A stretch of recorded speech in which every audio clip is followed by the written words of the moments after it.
What it is, what it do, cyber world. It is your girl, the one, the only, Ash Said It.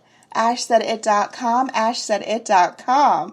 Welcome to the Ash Said It Daily Podcast Show. I appreciate you guys so very much for all of your love and support. Over 1,500 episodes. Wow. That never gets old for me saying that. 1,500 episodes and 500,000 streams worldwide. None of this would be possible without you guys. Your love, your devotion to the show, the shares, the cares. It makes a huge difference. And because you guys love on me, I get to talk to amazing, phenomenal people, such as the wonderful Christine Soul today. Hey, Christine. Hey, how are you, Ash? I am great. How are you doing today? I am fantastic. Awesome stars. All right, Christine, so let everyone know, where part of the country are you holding down today? We are in Seattle, Washington, actually in Bellevue. Okay, and what kind of weather are you guys having out there? Well, at the moment it's sunny, but you know what? That's few and far between. Mixed with a lot of rain right now. Oh, wow. That's craziness. All right, so Christine, we're here. The sun came out for you, Ash. Aw, thank you. See that? You see a little sunshine, a little positivity, some good energy. It comes back. That's right. All right, Christine. So, okay, tell us where the concept for Providence Heights came from. Yeah, so it really spurred from the fact that, I had a pretty rough life. At about age 10, I started doing drugs. At 17, I was pregnant. 19, I had identical twin boys. And at 21, I was trafficked. I was a drug addict. I was addicted to meth. And I was abused and filled with rage and hate. And, I fell to my knees, cried out to God, said, if you are real, take my life, it's yours. And, I so tangibly felt the power and presence of God, threw it all away, should have had a heart attack. Instead, never had a desire, temptation, or withdrawal. I was totally healed. And, it set me on this journey of, trying to find myself. I ended up, not doing the line of work that I was in. And I ended up bouncing couch to couch with my 3 babies, not knowing how I was going to survive or if we were going to be on the streets the next day. And it's a terrifying place as a mama to be. And, so, I surrendered again, and I ended up in my mama's basement. And it was there where I met my husband, the love of my life. We've been married for 23 years now. And you know what? He has the biggest heart you could ever see. And he owned a software company. So he not only allowed me, but joined me in just a real spirit of philanthropy and loving people. And we wanted to financially bless people everywhere we went. And that has been our heart for 23 years. About almost 3 years ago now.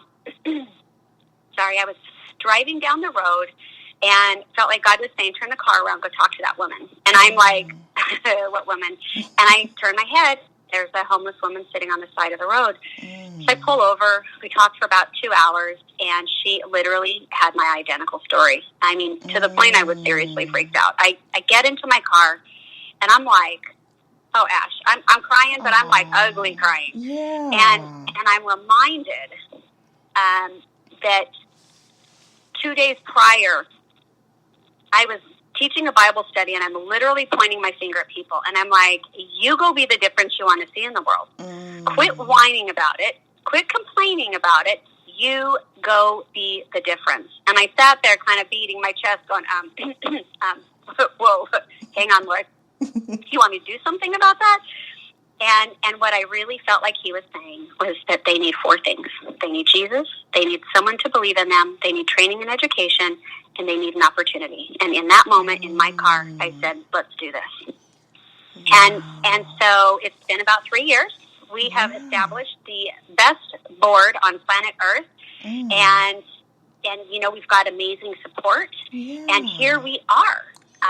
It's where we have a building now. We are leasing the Red Lion Hotel, and we are starting off. They're allowing us to go as we grow. And so So we have 13 rooms now.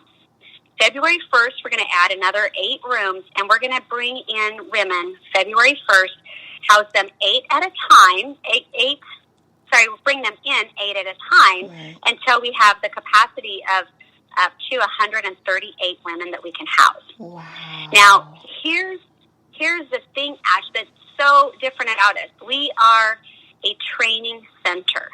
The thing that was really on my heart is what area of need, what's really needed.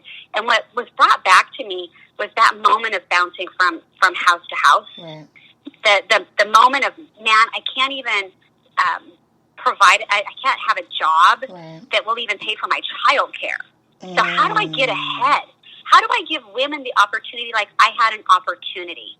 And so that's what we are. We are a training center. And so we're bringing women in, and we're really looking at it more like a college thought process. The housing, you don't go to college to be in a house. No. You go to college, the housing is what you need, right, but you're going there to become a better and greater person. Right. And so that's what we are. We are training women how to thrive in life. And so we're going to teach entrepreneurial skills. This is an environment for women that are, just coming in and say they have a dream and a vision, like say they want to be a florist. Right. Then they, we'll teach them, how do you start an LLC? How do you do a business plan? What kind of marketing do we need to do? And all of us together are going to learn different ways to do things. Maybe you don't want to run a business, but maybe you liked building a website next to your baby girl sleeping. And then we're going to work with other nonprofit organizations and help build them, other small businesses and help build them. And everybody's working together to elevate one another higher. So that's what we're doing. And it's kind of like I've described, it's like we've all been at the edge of the cliff. Yeah, yeah. And the next choices that we make will determine whether we're going to fall off that cliff or not. Oh, yeah. And we've got people throwing ropes, trying. More ropes are flying. And the question is if they're that far down, can the women even keep holding on? And so what we are is we're a guardrail. So we're partnering with people to be that guardrails and showing people, here's a path. Here's a path. Here's a path. You don't need to fall off the cliff. And so that's who we are. That is phenomenal. Well, kudos to you and your team, of course. But I first want to definitely say, kudos to your husband. Because 30 years together and then him, that's a beautiful thing that you guys were able to cross each other's paths at the right time in life. Because I'll tell you, Christine, as a single female in 2021, there are very few good men still out there. So, right. Whew, you are blessed, lady. I hear you. Yes. So that's a beautiful thing. I hear you. It's He's amazing. Yes. So I've written a book now. It's called Broken and Beautiful. And that's my story, but really it is a story. Each chapter we cover, fear. We cover unforgiveness. We cover, being trafficked. We cover all of these different topics. So we talk about abortion and we talk about all of these different areas, and the whole thing is about healing. And so that's been a really big focus. And then all of the proceeds from that goes to Providence Heights. Oh, wow. That's amazing. So if people are out there listening and they check out this episode and they want to help and they want to lend whatever kind of resources to you guys, what would be the best way for them to reach out to you? Yeah, go to providenceheights.org. We've got great information on that. And just so you know, Ash, this is a model. We've talked to, federal officials. We've talked to, the highest Secretary of HUD. We've talked to the regional directors of HUD. This is a model that they have said we would like to look at this as a model for all of the United States. So I've got big plans. It's not stopping in Washington. Absolutely not. I mean, it's something that is definitely needed in every major city. I mean, homelessness is, I believe, the number one cause for people. I think millennial ages in like Los Angeles. You go to Los Angeles today, like Right. it's even worse now with the pandemic. Yep. So this is Yeah. something that is needed Yeah. all over. Atlanta, that's where I'm at. That's where I'm based out of. Homeless are here I as love well. Atlanta. Yeah, I love Atlanta too. We're going through times, girl. We're going through times. Oh, come on. But that aside, but no, definitely let everyone know, Christine, the best way to get in contact with you guys, and of course to follow you on social media. Yeah. So you can follow me at Christine Soul, and also Providence Heights, and then our website's providenceheights.org.